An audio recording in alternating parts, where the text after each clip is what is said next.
Business இப்போ இருக்கிறதுல வந்துட்டு நம்ம பிஸ்னஸ் பண்ணுறதே ரொம்பவே கஷ்டமாக இருக்குது. அதுவும் ஒரு உமனாக நம்ம ஒரு பிஸ்னஸ் பண்ணுறோம் அப்படின்னா வந்துட்டு எவ்வளோ பெரிய கஷ்டங்கள்லாம் வருன்றது வந்துட்டு பிஸ்னஸ் பண்ணுறவங்களுக்கு கண்டிப்பாக தெரியும். பிகாஸ் வந்துட்டு நம்ம ஃபேமிலி சப்போர்ட் இதெல்லாமே ஒரு பக்கத்து இருந்தாலும் கூட நம்மளை வந்துட்டு பின்னாடி இவங்க அப்படி இப்படி பேசுகிறது ஒரு கூட்டம் அண்ட் வந்துட்டு நம்ம ஃபேமிலியிலே சப்போர்ட் பண்ணுவாங்க. பட் அதையே வந்துட்டு நம்ம குழந்தைங்களை கவனிக்கல, ஃபேமிலியை கவனிக்கல அப்படின்னு சொல்லிட்டு சும்மா ஏதாவது பேசணுன்றக்காக பேசிட்டு அது ஒரு கூட்டம்.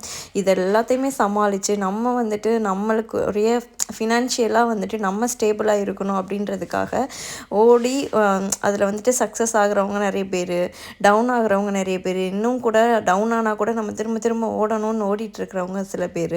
இந்த மாதிரி வந்துட்டு நிறைய பேர் லைஃப்பில் வந்து ஓடிட்டு இருக்கோம்.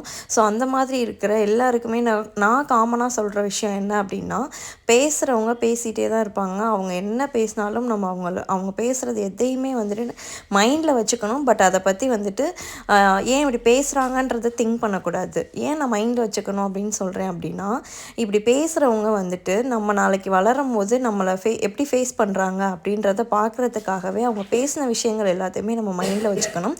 ஸோ நம்மளுக்கு ஃபுல் சப்போர்ட்டாக நம்ம கூட இருக்கிற லைஃப் பார்ட்னராக இருக்கட்டும், ஃபேமிலியாக இருக்கட்டும், இவங்க இருக்கும்போது நம்ம இதுக்கு யாரோ ஒருத்தர் நம்மளை பற்றி பேசுகிறத பற்றி நம்ம ஏன் திங்க் பண்ணணும்? ஸோ நம்மளுக்கு இவ்வளோ சப்போர்ட்டாக நம்மளை முழுசாக நம்புறவங்களுக்காக லைஃப் லாங் நம்ம ஓடிட்டே இருக்கலாம். ரெஸ்ட்டே இல்லாமல் கூட ஓடிட்டே இருக்கலாம். பிகாஸ் வந்துட்டு நம்ம வந்து ஒரு இடத்துல டயர்டாகவே ஆனால் கூட அவங்க ஃபேஸை பார்க்கும்போது இன்னுமே நல்ல ஒரு பூஸ்ட் கிடைக்கும். ஸோ என்ன மாதிரி பிஸ்னஸ் பண்ணிகிட்ருக்கிற எல்லாருக்குமே காமனாக சொல்கிற விஷயம் இதுதான். ஸோ வந்துட்டு லைஃப்பில் எப்போவுமே வந்துட்டு ஓடிட்டே இருங்க. மற்றவங்கள பற்றி திங்க் பண்ணவே பண்ணாதீங்க.